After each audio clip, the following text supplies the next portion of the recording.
Mon nom, c'est Marc Dos Santos. Je suis l'entraîneur de l'équipe de l'Impact de Montréal au Canada. J'ai grandi au Portugal, je suis né au Canada, grandi aussi au Mozambique, en Afrique. Et puis, c'est ça. En ce moment, je suis l'entraîneur-chef de l'Impact. L'entraîneur du Maroc a des joueurs marocains qui jouent en MLS. Il devrait s'intéresser beaucoup parce que c'est une ligue, encore une fois, qui grandit beaucoup. Pour jouer en MLS, tu dois être un guerrier, tu dois être un joueur qui te donne beaucoup à chaque match. Très semblable à la Premier League, la MLS, pas avec la même qualité, parce que Drogba, Lampard, Gerrard, Terry, ils sont pas chez nous, mais avec le même volume et la même éthique de travail.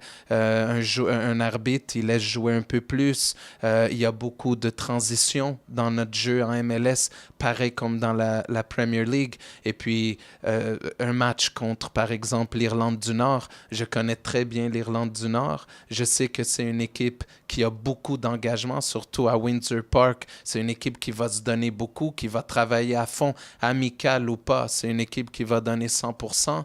Et puis, c'est sûr que des joueurs qui se donnent, et pour le Maroc battre l'Irlande du Nord, ils vont devoir se donner beaucoup. Mehdi Bellouchi, c'est un joueur qui était au Colorado. C'est un joueur qui amène quelque chose de différent par sa technique très brésilienne, marocaine, par sa touche de balle, mais en même temps, il a du succès ou à New York ou à Colorado parce qu'il a tout le temps démontré beaucoup de volume de travail.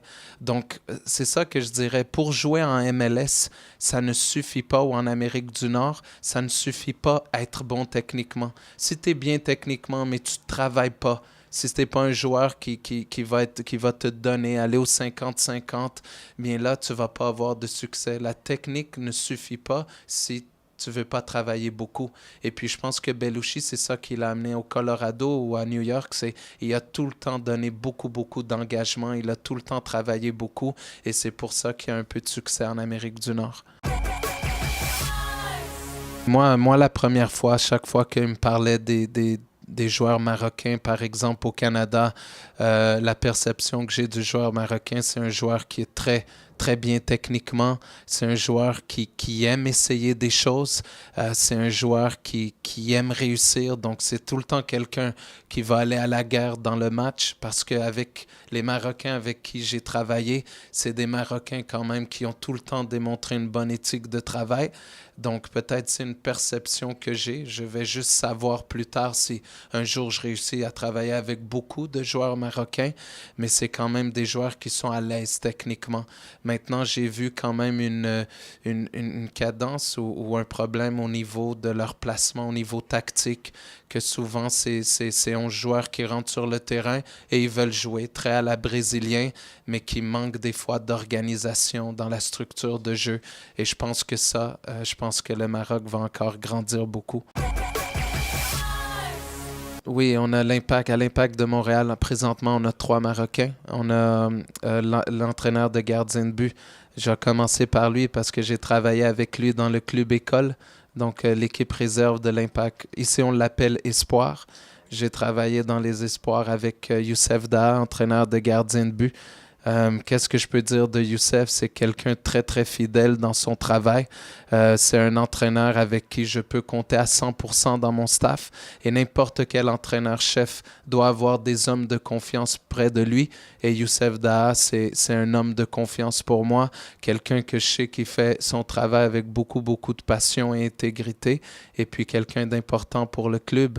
Youssef a gagné le championnat en 2004 avec l'Impact. Il a gagné le championnat en 2009 aussi. Donc, c'est quelqu'un que je pense que quand ça fait presque 7-8 ans que tu es dans un club, tu démontres que les personnes peuvent te faire confiance. Hicham Aboubou, c'est un défenseur central qui était ici au COCAB de Marrakech.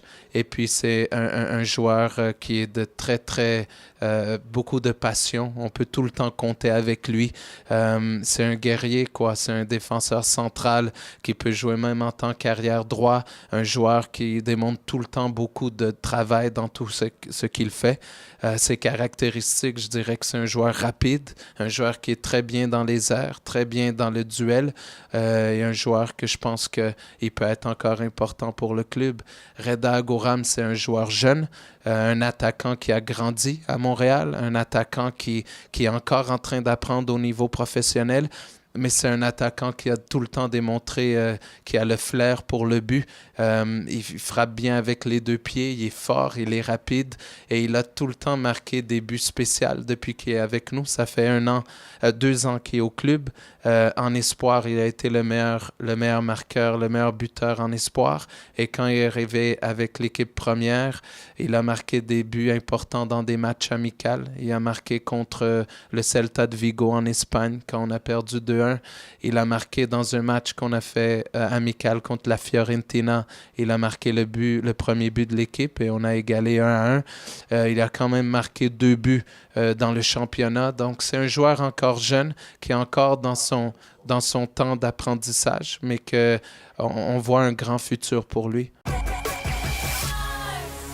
C'est sûr que quand on parle du football au Canada, il y a beaucoup de personnes qui ont une perception que c'est pas le premier sport et que tout est nouveau.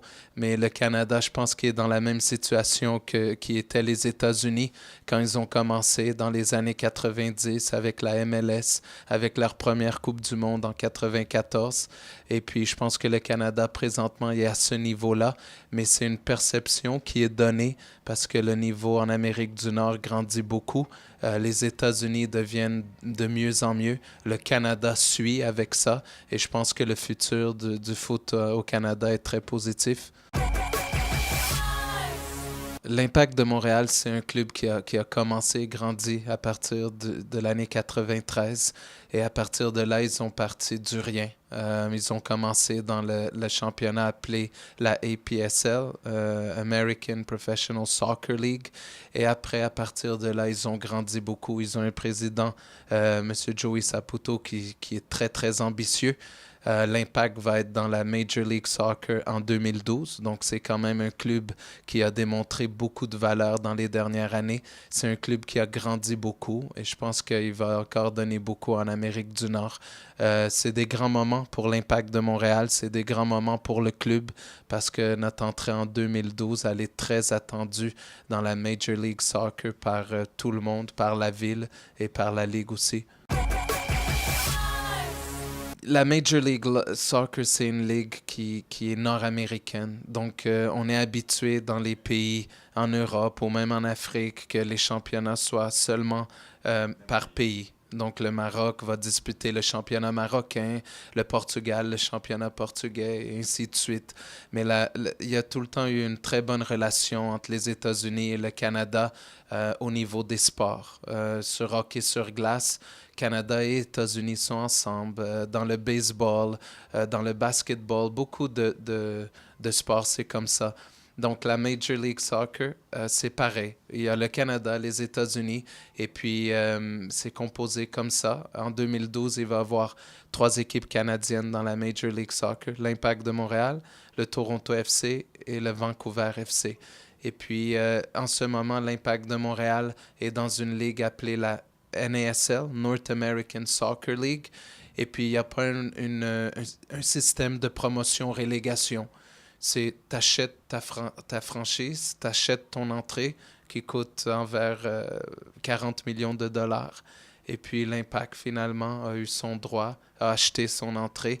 Il va avoir un maximum de 20 équipes dans la Major League Soccer. Nous, on va être la 19e en 2012 et il y a une dernière, une 20e qui va entrer éventuellement.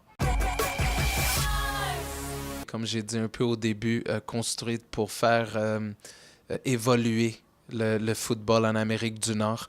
Ça a commencé très tôt dans les années 90 et je pense que ça l'a aidé beaucoup à amener la Coupe du Monde en 94 aux États-Unis. Ça a surtout été créé pour aider les jeunes Américains à se développer dans une ligue très compétitive. Mais maintenant, ça l'a grandi beaucoup plus. C'est hors frontières. On a un joueur comme David Beckham dans la Major League Soccer. On a un joueur comme Thierry Henry, Rafael Marquez, Juan Pablo Angel. Donc, doucement, ça donne beaucoup de prestige. Et puis, c'est sûr que n'importe quel président qui a une équipe en Amérique Amérique du Nord, il veut être au plus haut niveau possible. Et en ce moment, le plus haut niveau possible en Amérique du Nord, c'est la Major League Soccer. Ça donne l'image au début qu'un joueur qui arrive en Major League Soccer avec 36 ans, ça donne une image qu'il s'en va là finir sa carrière, mais au même temps, ça donne aussi une image de prestige parce que c'est un grand nom. Si on voyait dans le passé, les joueurs qui arrivaient à la Major League Soccer, ils arrivaient avec un âge beaucoup plus élevé, mais maintenant, de moins en moins, ça baisse. Donc, on commence à avoir Beckham qui arrivait à la Major League Soccer avec 31-32 ans. Et je pense que de plus en plus, les joueurs qui sont bons en Europe, peut-être avec 28-29 ans, ils vont vouloir rentrer dans la Major League Soccer. Je pense vraiment que l'Amérique du Nord, c'est le futur.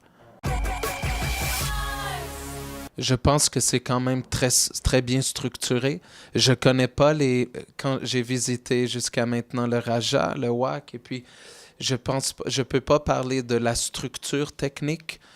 Comment sont structurées des choses, mais au niveau de les infrastructures, le plan physique, j'ai trouvé qu'il y avait beaucoup d'espace pour bien travailler. J'ai aimé ce que j'ai vu au Raja, par exemple. J'ai aimé l'emplacement de comment c'était les choses, les dispositions des terrains.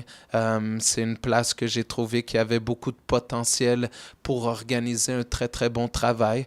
Le WAC aussi. Le WAC, il y a quand même un centre de formation où est-ce qu'il semble avoir de l'espace pour bien travailler, mais il faut dire que j'ai aimé mieux le terrain synthétique du Raja que le WAC.